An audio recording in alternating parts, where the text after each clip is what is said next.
সপ্তম শ্রেণীর গণিত প্রভা বইয়ের অঙ্ক নিয়ে এর আগে আমি আমার চ্যানেলে অনেকগুলো ভিডিও আপলোড করেছি এবং সেই সব ভিডিওগুলো আমি প্লে লিস্টে দিয়ে দিয়েছি। প্লে লিস্টের লিঙ্ক আমি ডেসক্রিপশন বক্সে দিয়ে দিচ্ছি। প্রয়োজন হলে সেখান থেকে তোমরা ভিডিওগুলো দেখে নিতে পারো। যেসব ছাত্রছাত্রীরা আমার এই ভিডিও প্রথমবার দেখছো তাদের জানাই যে আমি উৎপল চৌধুরী এবং আমার চ্যানেলের নাম পলটেক বাংলা। 10-এর দাগের 8-এর অঙ্কটাতে দেখছি লেখা আছে 20 ভাগ 7/1/4 গুণ 3/5। এই সরল অঙ্কটার মান কীভাবে নির্ণয় করা যায় সেটা এবারে আমরা বুঝে শেখার চেষ্টা করব। প্রথমে আমরা অঙ্কটাকে খাতায় লিখে নেব, তারপরে এই অঙ্কটার সমাধান করার চেষ্টা করব।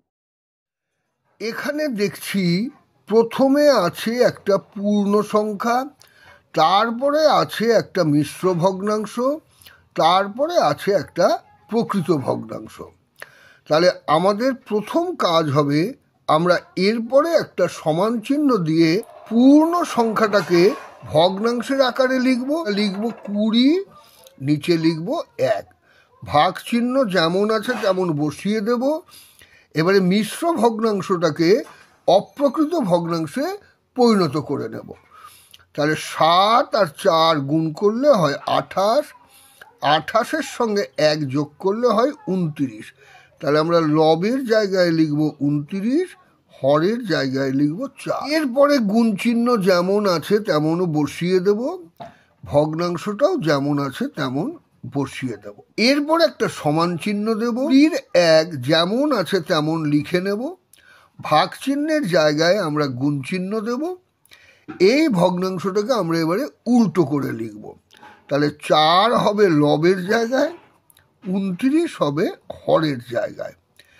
এরপরে গুণ চিহ্ন যেমন আছে তেমন বসিয়ে দেব, তারপরে ভগ্নাংশটাও যেমন আছে তেমন বসিয়ে দেব। এরপরে লব আর হরের সংখ্যাগুলোর মধ্যে কাটাকাটি করতে হবে। তাহলে 5 দিয়ে 5কে ভাগ করলে হয় 1, 20কে 5 দিয়ে ভাগ করলে হয় 4। এরপরে আর কোনো কাটাকাটি করা যাচ্ছে না। তাহলে আমরা লবগুলোর গুণ করে গুণফলটা লিখব। 4 4-এ 16, 16কে 3 দিয়ে গুণ করলে হয় 48। তাহলে আমরা লবের জায়গায় লিখব 48, আর 29কে 1 দিয়ে গুণ করলে হয় 29, তাকে আবার 1 দিয়ে গুণ করলেও হয় 29। তাহলে আমরা হরের জায়গায় লিখব 29। এবারে এটা একটা অপ্রকৃত ভগ্নাংশ। এই অপ্রকৃত ভগ্নাংশকে আমাদের মিশ্র ভগ্নাংশে পরিণত করে উত্তরটা লিখতে হবে। তাহলে 29 দিয়ে আমরা 48কে ভাগ করব। এখানে একবার যাবে, এটা হলো 29, এখানে বিয়োগ করলে হয় 9, হাতে 1, 3, এটা হলো 1। তাহলে ভাগশেষ হলো 19। তাহলে মিশ্র ভগ্নাংশটা হবে 1/19/29। তাহলে আমরা এখানে লিখে দেবো 1/19/29। তাহলে এখন আমাদের এই সরল অঙ্কটার মান নির্ণয় করা হয়ে গেল। দেখা যাক পরের অঙ্কটা কি বলছে। পরের অঙ্কটাতে দেখছি লেখা আছে 3.15 ভাগ 2.5। আমরা এখানে ভগ্নাংশের সরল অঙ্কের মান নির্ণয় করেছিলাম, এখানে আমাদের দশমিক ভগ্নাংশের সরল অঙ্কের মান নির্ণয় করতে হবে। অঙ্কটাকে আমরা প্রথমে খাতায় লিখে নেই, তারপরে এই অঙ্কটার সমাধান করার চেষ্টা করব। এর আগে যখন আমরা ভগ্নাংশের সরল অঙ্কের মান নির্ণয় করেছি তখন উত্তরটা আমরা ভগ্নাংশের আকারে লিখেছি। এখন আমরা দশমিক ভগ্নাংশের সরল অঙ্কের মান নির্ণয় করব। তাহলে উত্তরটা আমরা দশমিক ভগ্নাংশেই লেখার চেষ্টা। 3.15 এটা একটা দশমিক ভগ্নাংশ। এই দশমিক ভগ্নাংশটাকে প্রথমে আমাদের সামান্য ভগ্নাংশের আকারে লিখতে হবে। তাহলে দশমিক বিন্দুটা তুলে দিলে লবের জায়গায় লিখব 315, আর এখানে দশমিক বিন্দুর পরে একটা দুটো অঙ্ক আছে, তাহলে আমরা হরের জায়গায় একটা 1 বসাবো, তারপরে দুটো শূন্য বসিয়ে দেব। ভাগ চিহ্ন যেমন আছে তেমন রেখে দেব। এই দশমিক ভগ্নাংশকে এবারে সামান্য ভগ্নাংশে পরিণত করে নেব। তাহলে প্রথমে দশমিক বিন্দুটা তুলে দিলে যে সংখ্যাটা পাওয়া গেল সেটা হলো 25। এবার দশমিক বিন্দুর ডান দিকে একটা অঙ্ক আছে, তাহলে আমরা হরের জায়গায় 1-এর পরে একটা শূন্য বসাবো। এরপরে এই ভগ্নাংশটা যেমন আছে তেমন রেখে দেব। এই ভাগ চিহ্নের জায়গায় আমরা গুণ করে লিখব, তারপরে এই ভগ্নাংশটাকে আমরা উল্টো করে লিখব। তাহলে ওপরে লিখব 10, নিচে লিখব 25। এবারে আমাদের কাটাকাটি করতে হবে। এখানে শেষ থেকে একটা শূন্য এখানে আর এখানে কেটে দিতে হবে। 25কে 5 দিয়ে ভাগ করলে হয় 5, 315কে 5 দিয়ে ভাগ করলে 5 6 30, 1 15, 3 5 15। আমি ভাগটা মুখে মুখে করলাম, তোমরা পাশে লিখে ভাগটা করে কাটাকাটিটা করবে। এবারে আর এখানে কোনো কাটাকাটি করা যাচ্ছে না। তাই 63 আর 1 গুণ করলে হয় 63, লবের জায়গায় লিখব 63, আর 10 আর 5 গুণ করলে হয় 50, হরের জায়গায় লিখব 50। এরপরে 63কে 50 দিয়ে আমরা ভাগ করে উত্তরটা দশমিক ভগ্নাংশের আকারে লিখব। তাহলে আমরা পাশে ভাগটা করি, 50 1-এ 50, এখানে হলো 3, এখানে হলো 1, একটা দশমিক বিন্দু এখানে বসাবো, এখানে একটা শূন্য বসাবো, দুবার যাবে। 50কে 2 দিয়ে গুণ করলে হয় 100, এখানে 3 0, এখানে আরেকটা শূন্য বসাবো, এটা 6 বার যাবে, 5 6 30, তাহলে হলো 300। তাহলে এখানে ভাগফলটা হলো 1.26, আমরা এখানে লিখে দিলাম 1.26। তাই এখন আমাদের এই সরল অঙ্কের মানটা নির্ণয় করা হয়ে গেল। দেখা যাক পরের অঙ্কটা কি। পরের অঙ্কটাতে দেখছি লেখা আছে 35.4 ভাগ 0.03 গুণ 0.06। তাহলে প্রথমে আমরা অঙ্কটাকে খাতায় লিখে নেব, তারপরে এই অঙ্কটা সমাধান করার চেষ্টা করব। তাহলে এখানে আছে 35.4, এই দশমিক ভগ্নাংশটাকে আমরা সামান্য ভগ্নাংশে পরিণত করে নেব। দশমিক বিন্দুটা তুলে দিলে সংখ্যাটা হয় 354, তাই লবের জায়গায় লিখলাম 354। দশমিক বিন্দুর ডান দিকে একটা অঙ্ক আছে, তাহলে 1-এর পরে একটা শূন্য আমরা হরের জায়গায় বসিয়ে দেব। ভাগ চিহ্ন যেমন আছে তেমন লিখব। এখানে দশমিক বিন্দুটা তুলে দিলে সংখ্যাটা হয় 3, 3 লিখলাম আমরা লবের জায়গায়। দশমিক বিন্দুর ডান দিকে দুটো অঙ্ক আছে, তাহলে আমরা হরের জায়গায় 1-এর পরে দুটো শূন্য বসিয়ে দেব। এবারে গুণ চিহ্ন যেমন আছে তেমন রাখবো। এই দশমিক বিন্দুটা তুলে দিলে সংখ্যাটা হয় 6, তাই লবের জায়গায় লিখব 6। দশমিক বিন্দুর ডান দিকে দুটো অঙ্ক আছে, তাই আমরা হরের জায়গায় 1-এর পরে দুটো শূন্য বসিয়ে দেব। এরপরে এই ভগ্নাংশটা যেমন আছে তেমন লিখব, অর্থাৎ 354 10। ভাগ চিহ্নের জায়গায় আমরা গুণ চিহ্ন লিখব।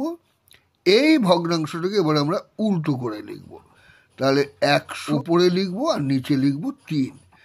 এখানে গুণ চিহ্ন যেমন আছে তেমন বসিয়ে দেব, এখানে 6 এর 100 যেমন আছে তেমন বসিয়ে দেব। এবারে শেষ থেকে এখানে একটা শূন্য কেটে যাবে, এখানে শেষ থেকে একটা শূন্য কেটে যাবে। এরপরে 3 দিয়ে 6কে ভাগ করলে ভাগফল হয় 2। এবারে আমরা এখানে 354কে 2 দিয়ে গুণ করে লিখব। তাহলে পাশে আমরা 354কে 2 দিয়ে গুণ করে দেখি কত হয়। 4 2 8, 5 2 10, 0 হাতে 1, 3 2 6 1 7। তাহলে এখানে হলো 708, এখানে হলো 10। এখন 708কে 10 দিয়ে ভাগ করতে হবে। এটা আমরা ভাগ না করেও মুখে মুখেই উত্তরটা বার করতে পারি। এখানে 1-এর পরে কটা শূন্য আছে না, একটা শূন্য আছে। তাহলে ডান দিক থেকে একটা অঙ্কের আগে দশমিক বিন্দুটা বসিয়ে দিতে হবে। তাহলে আমরা এখানে বসাবো 70.8। তাহলে এই সরল অঙ্কের মানটা এখন নির্ণয় করা হয়ে গেল। এখানে দশমিক ভগ্নাংশে সরল করতে বলেছে, তাই আমরা উত্তরটাও দশমিক ভগ্নাংশেই বার করব। দেখা যাক পরের অঙ্কটা কি বলছে। পরের অঙ্কটাতে দেখছি লেখা আছে 2.5 গুণ 6 ভাগ 0.5। তার প্রথমে আমরা অঙ্কটা খাতায় লিখে নিয়ে তারপরে এই অঙ্কটার সমাধান করার চেষ্টা করব। তাহলে এখানে প্রথমে একটা দশমিক ভগ্নাংশ আছে, আমরা এই দশমিক ভগ্নাংশকে সামান্য ভগ্নাংশে পরিণত করব। তাহলে আমাদের দশমিক বিন্দুটা তুলে দিলে দেখতে পাচ্ছি এখানে সংখ্যাটা হলো 25, তাই লবের জায়গায় লিখলাম 25। আর দশমিক বিন্দুর ডান দিকে একটা অঙ্ক আছে, তাহলে আমরা হরের জায়গায় একের পরে একটা শূন্য বসিয়ে দেব। এরপরে গুণ চিহ্নটা যেমন আছে তেমন বসিয়ে দিলাম, 6 যেমন আছে তেমন লিখে দিলাম। এবারে ভাগ চিহ্নটা যেমন আছে তেমন বসিয়ে দিলাম। এই দশমিক ভগ্নাংশকে সামান্য ভগ্নাংশে আমরা পরিণত করব। তো দশমিক বিন্দুটা তুলে দিলে কি হবে, লবের জায়গায় হবে 5, দশমিক বিন্দুর ডান দিকে একটা অঙ্ক আছে, তাহলে হরে আমাদের বসিয়ে দিতে হবে 10। এই 6কে আমরা এখানে ভগ্নাংশের আকারে লিখে নেব। এরপরে আমরা কি করব, 25-এর 10 যেমন আছে তেমন বসাবো, গুণ চিহ্ন যেমন আছে তেমন বসাবো, এই ভগ্নাংশটা যেমন আছে তেমন বসাবো, এই ভাগ চিহ্নের জায়গায় গুণ চিহ্ন লিখব, এই ভগ্নাংশটাকে আমরা উল্টো করে লিখব। এবারে আমাদের লব আর হরের সংখ্যাগুলোর মধ্যে কাটাকাটি করতে হবে। 10কে 10 দিয়ে ভাগ দিলে হয় 1, 10কে 10 দিয়ে ভাগ দিলে হয় 1, 5 দিয়ে 5কে ভাগ করলে হয় 1, 5 5-এ 25। তাহলে ওপরে হলো 5 6 30, 30কে 1 দিয়ে গুণ করলে গুণফল হয় 30, নিচে এই একগুলো গুণ করলে হয়ে যায় গুণফল 1, 1 দিয়ে 30কে ভাগ করলে ভাগফল হয় 30। তাহলে এখন আমাদের এই সরল অঙ্কটার মান নির্ণয় করা হয়ে গেল। আমি গণিত প্রভা বইটা থেকে কষে দেখি 1.1-এর 10-এর 8-এর দাগের, 9-এর দাগের, 10-এর দাগের এবং 11-এর দাগের অঙ্কগুলোর সমাধান কিভাবে করতে হয় সেটা সহজ করে বোঝানোর চেষ্টা করলাম। এর পরের ভিডিওগুলোতে আমি এই ধরনের আরও কিছু অঙ্কের সমাধান কিভাবে করতে হয় সেটা সহজ করে বোঝানোর চেষ্টা করব। তাহলে আজ এই পর্যন্তই।